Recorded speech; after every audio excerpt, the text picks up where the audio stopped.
Good morning बच्चों।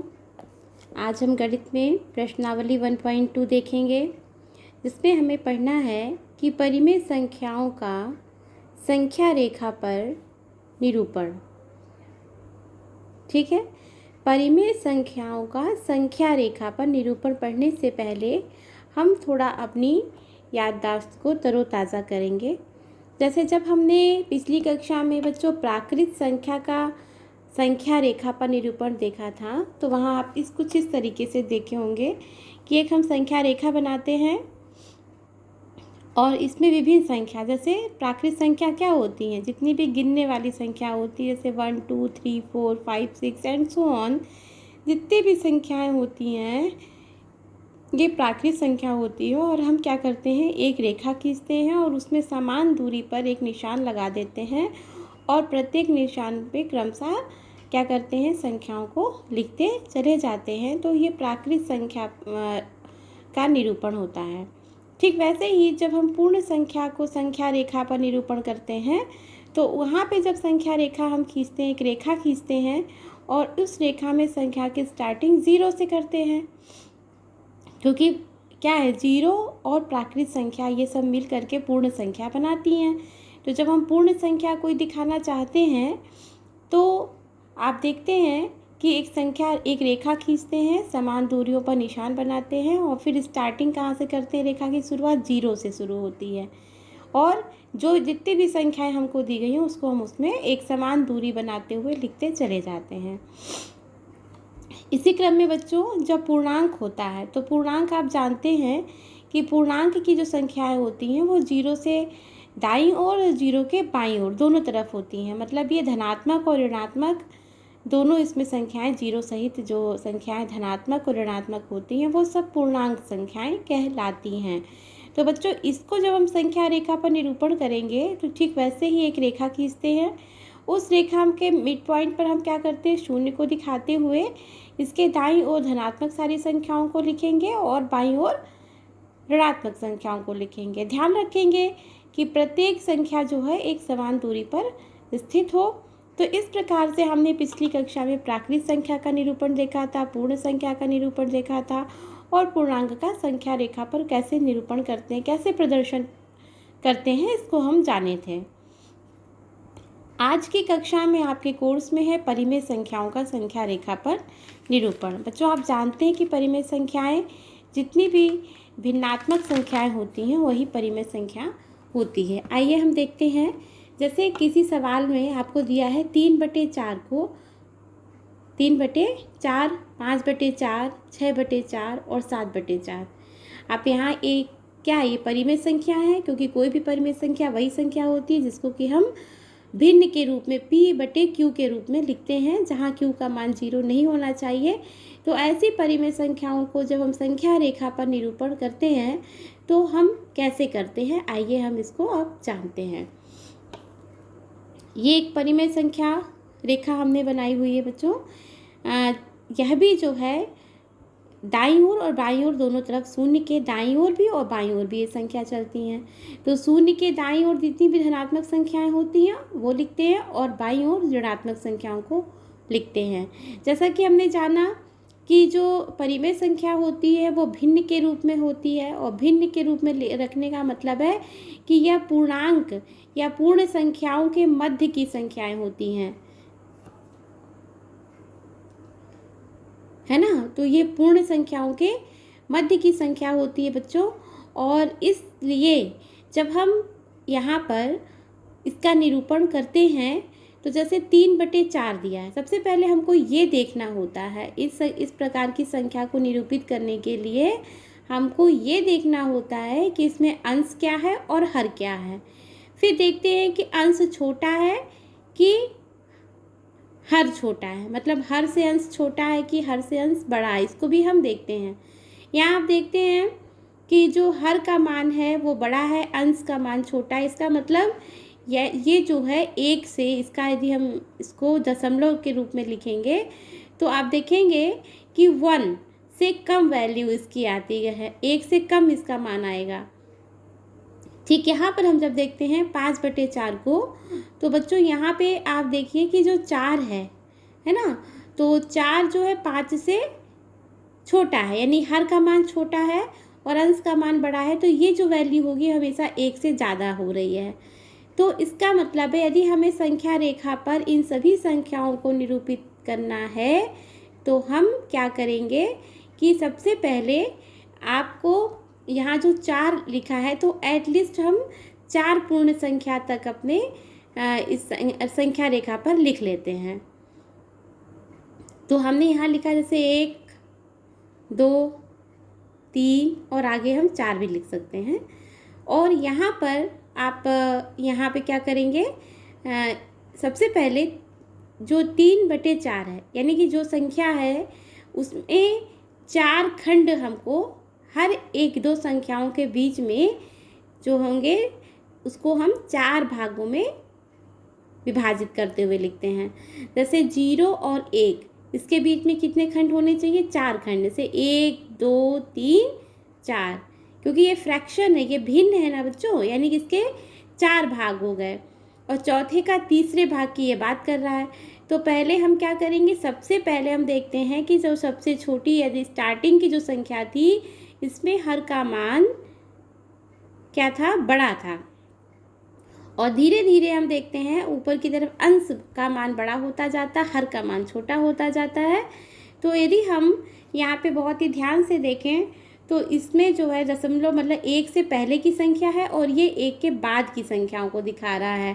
7/4 जो है आप ऐसे देखते हैं 1 के बाद की संख्या को दिखा रहा है। तो कम से कम हम जो संख्या रेखा खींचेंगे वहाँ पे 2 पूर्णांक को दर्शाएंगे।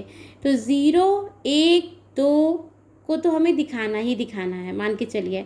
अब उसके बाद हम दूसरा प्रक्रिया करते हैं, चूँकि यहाँ 4 का फ्रैक्शन दिया है ना, यहाँ पे हर 4 है, तो प्रत्येक 2 संख्याओं को हम 4 छोटे छोटे समान खंडों में क्या लिखते हैं? विभाजित कर लेते हैं। तो यहाँ पे 1, 2, 3 और 4, ठीक। ऐसे यहाँ पे 1, 2, 3, 4, फिर यहाँ पे इस चौथे को हमने 2 लिख दिया, फिर ऐसे 1, 2, 3 और चौथे पे फिर नेक्स्ट चौथा क्या होगा? 3 को, यानी कि प्रत्येक 2 पूर्णांकों को हमने 4 खंडों के द्वारा विभाजित किया है। बात समझ में आ रही थी?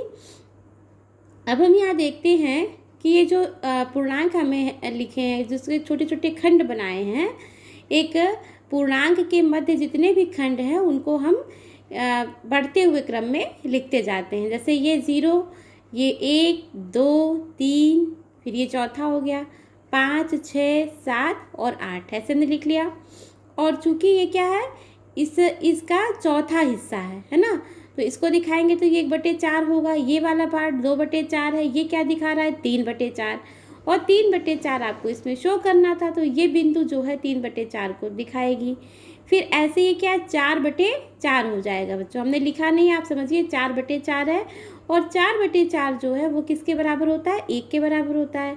फिर आगे चलेंगे तो अगली संख्या 5/4, फिर 6/4, फिर 7/4, फिर 8/4 का मतलब 2। बात समझ में आ रही है? तो आपको इसमें जो संख्याओं को दिखाना है, जैसे 3/4 इसको हमने इंसर्कल कर लिया, 5/4, 6/4 और 7/4 इसको हमने इंसर्कल कर दिया, घेरा बना दिया कि हम इसी संख्या की स्थिति को यहाँ पे संख्या रेखा पर बता रहे हैं। तो आप इसमें समझ सकते हैं। इसी पे आधारित हम दूसरा सवाल आपको दिखा दें कि कैसे हम संख्या रेखा पर इसको प्रदर्शित करते हैं। जैसे यहाँ है 4/8 को संख्या रेखा पर निरूपित करिए। तो बच्चों आप देख रहे हैं 8 जो है हर का मान बड़ा है। यदि हम इस 8 का भाग 4 में लगाएंगे तो जो हमारा उत्तर होगा वो 1 से कम होगा, मतलब दशमलव में इसका उत्तर आएगा, यानी 1 से कम होगा।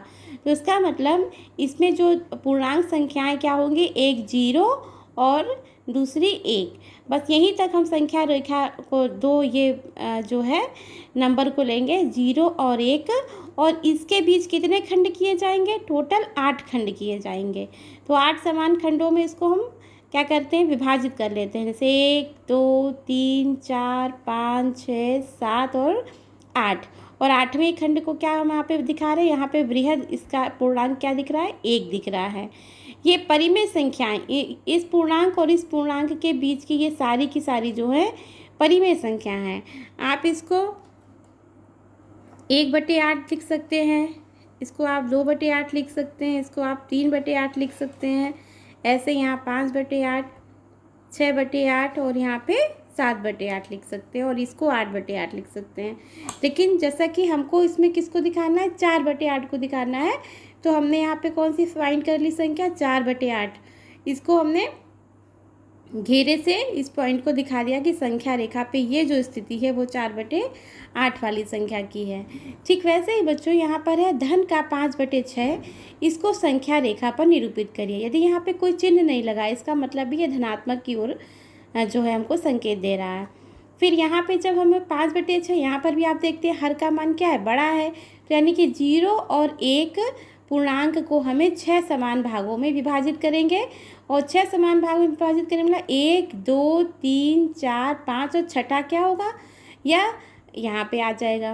अब हमें इसको भी हम क्या लिख सकते हैं, ये है 1/6, ये 2/6, ये 3/6, ये 4/6, ये 5/6 और ये 6/6 मतलब 1।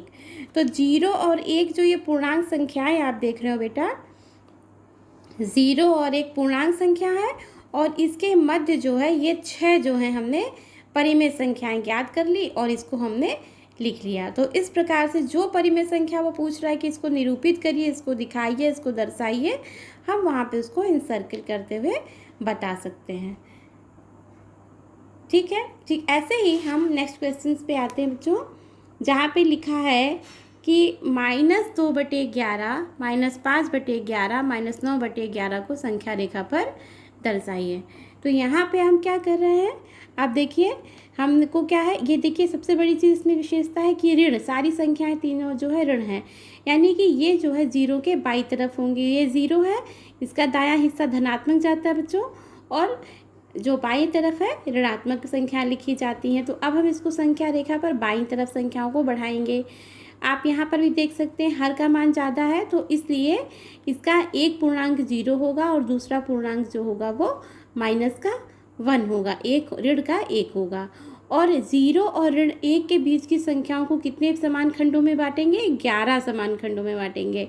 तो हमने 1 2 3 4 5 6 7 8 9 10 11 खंड है ना, 11वां खंड क्या है, 1 को डिनोट कर रहा है। अब इन सब खंड है परिमेय संख्याएं हैं, तो आप समझ सकते हैं कि ये जो 1 है ये -1 ना होकर -1/11 है, ये -3/11, ये -4/11 है, ये -6/11, ये -7/11, ये -8/11, ये -10/11 और ये -11/11। तो इस प्रकार से हम देख सकते हैं कि हमको जो संख्याएं दिखाई गई, -2/11 तो -2/11 को इंसर्कल कर लिया, -5/11 को कर लिया और -9/11 को। इस प्रकार से हमने संख्या रेखा पर परिमेय संख्याओं को दर्शाना सीखा। बच्चों यहाँ पे आप ये भी देख सकते हैं कि ये दो पूर्णांक संख्याओं के मध्य में हम अनगिनत असीमित परिमेय संख्याएं लिख सकते हैं और उसको हम क्या कर सकते हैं, निरूपित कर सकते हैं।